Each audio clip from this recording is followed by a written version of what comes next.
Alright guys, TadCrabber here back again today. Hope you're enjoying your Wednesday so far. Today I wanted to talk about a pretty interesting topic which I haven't really heard anyone talking about elsewhere. That is that Looney's girlfriend says that the Toronto Ultra are keeping Looney hostage right now, not allowing him to go back home to his family as a lot of other players have been allowed to do. We've only heard one side of the story here. We've only got her and Looney's side of the story. We haven't heard an official response being issued by the Toronto Ultra, so definitely a grain of salt to be taken here, but I'm intrigued to hear your perspective in the comment section below, if only just for the reason of bringing this to more public attention, because if this is true, it's a pretty big deal, frankly, in regards to the Toronto Ultra compared to the other teams that we have right now in the CDL. So like if you guys enjoy the video, subscribe if you are new as always, I would greatly appreciate it. Let's hop on board here. First of all, I wanted to talk about this patch that came out yesterday for Modern Warfare. Remarkable once again, given that it's such a large update. I think it's like 32 gig or something outrageous. Clayster says Infinite Warfare strikes again. I don't think anything has been broken for competitive play,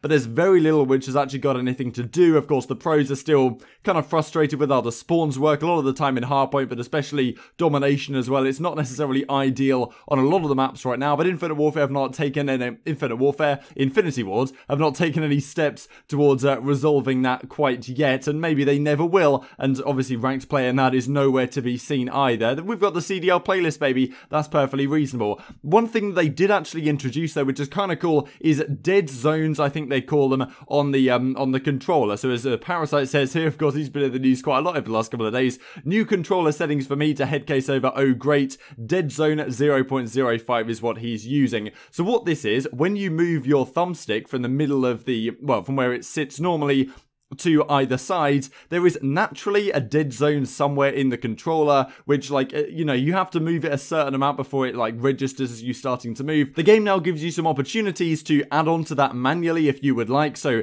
as Parasite says here, how much movement the stick needs to register.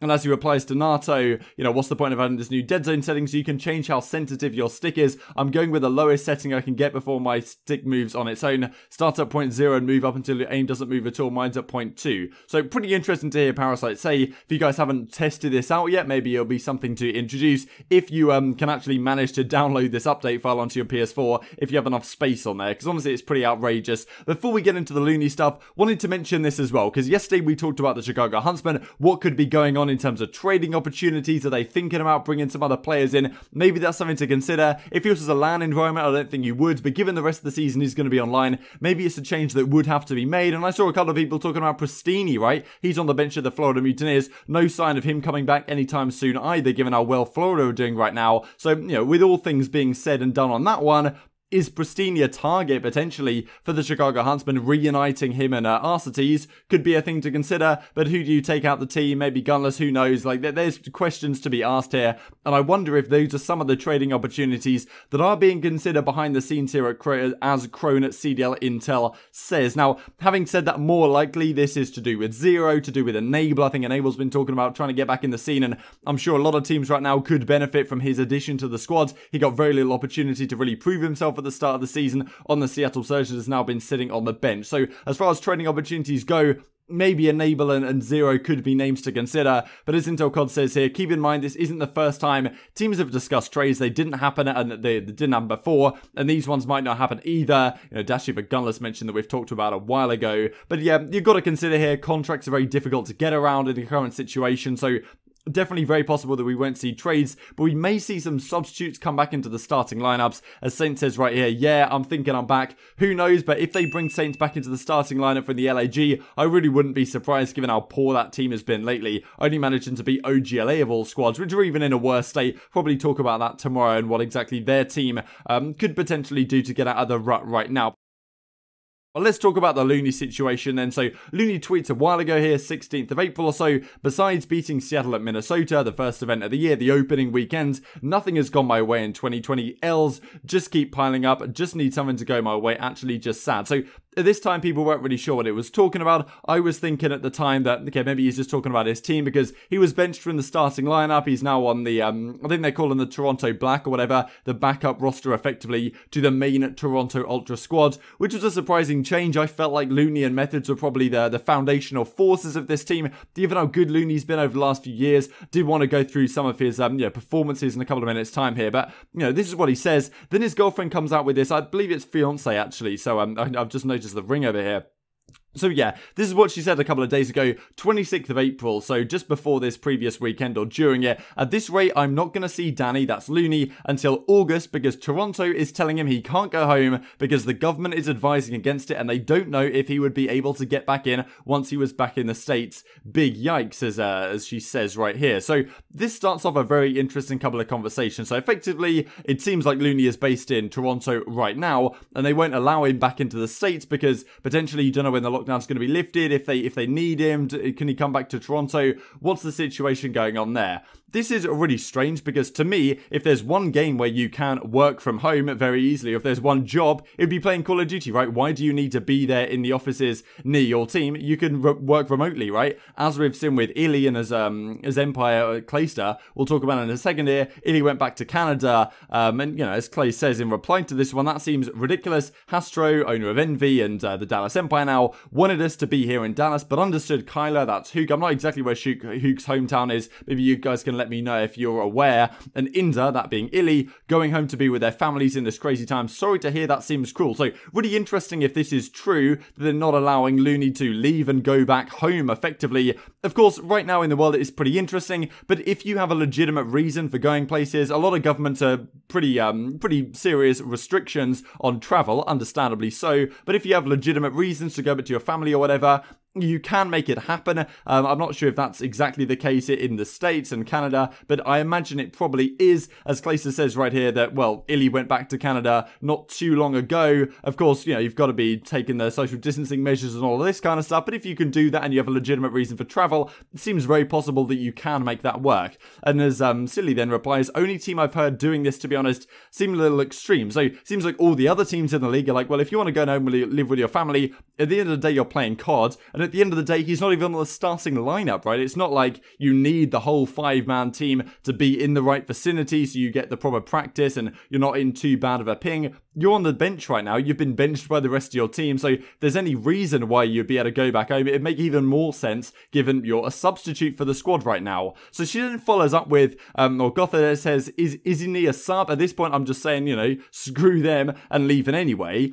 And then she replies, they won't pay him if he does that, which is remarkable, frankly, given that, you are effectively working from home if you move out elsewhere. And I don't know, this seems really strange to me. I can't see a reason why she would be lying about this, but we haven't heard anything from the Toronto Ultra to say otherwise. So we're really just got to go off this tweet right now and say that, well, if Looney did decide that he's going to defy what his organization want, which is really somewhat unclear why they would want that anyway, and decides to go home to his family and his fiancée, then they'll just cut his salary entirely. Seems really strange to me. And just to follow up here, I just wanted to say sorry in advance if it seems like I'm complaining a lot lately, but Looney is being held hostage is making me really miserable and angry. So the term's hostage, and it doesn't sound good for the Toronto Ultra right now. And as Silly said right here, only team I've heard doing this. So yeah, really strange, especially given Clayster says that our players went home, no real big deal. It's extreme times right now. Makes sense that you allow players to maintain their mental state right as much as anything, to go home and be with their family and be with their family and friends and fiance and girlfriend and all of this kind of stuff would make the most sense at this time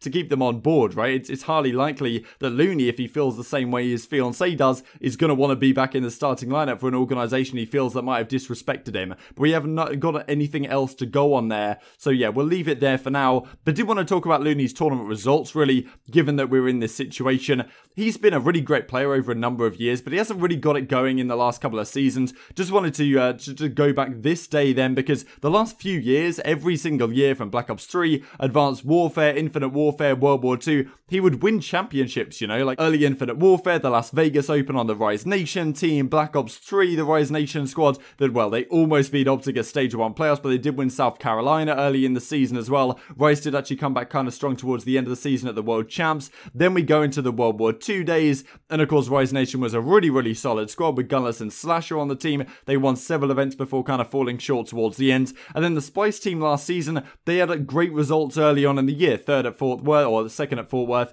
third at the Las Vegas Open as well, and then kind of fell off. They got Hook on the team or whatever. And Looney as an individual player has sometimes been a monster, but pretty inconsistent player overall. But he has been one of the more underrated in-game leadership type players, I would say, over the years. And for a number of years, from World War II and the previous few years, he'd won a championship and found a way to do so every single year with quite often very different rosters, even though it was often on this Rise Nations team. And they got very close to doing it again in the early part of Black Ops 4. But as you can see here, he has tended to be a better player towards the earlier part of titles than the end. So maybe there's a thought process that, okay, Looney, a few months down the line, especially because he wasn't really putting up the big numbers on the Ultra, they have decided to move him to the bench, which is a pretty interesting decision on the whole. I thought it kind of made sense to keep him in the starting lineup, but, you know, the team hasn't really improved or, you know, got worse regardless, so it's difficult to say right now. But this is the starting lineup, if you guys aren't aware. Methods, Classic, Cammy, Bant, and Metals right now. Looney dropped out for Metals earlier on. Looney was actually in the team earlier and Metals was in place of, I think Bant was on the bench initially. Then they brought Bant in for Metals around the time of the London event, and now Metals is back in for Looney. So it's all kind of interesting. So just to finish with then this from Nameless, the Codcast is back tonight, 9 PM Eastern Standard Time with Clayster. I'm sure he's going to be talking about some interesting stuff regarding the online situation, Dallas Empire, how much they approved, Shotzi. I'm sure there's many things that we could talk about in the coming days from this one. If you guys want to catch it live, Nameless is Twitter and is Twitch, I believe. Twitch.tv/Nameless, I think, is the place to be tonight. So yeah, like if you guys enjoyed the video, subscribe if you're new as always. Thanks for watching. I will see you next time.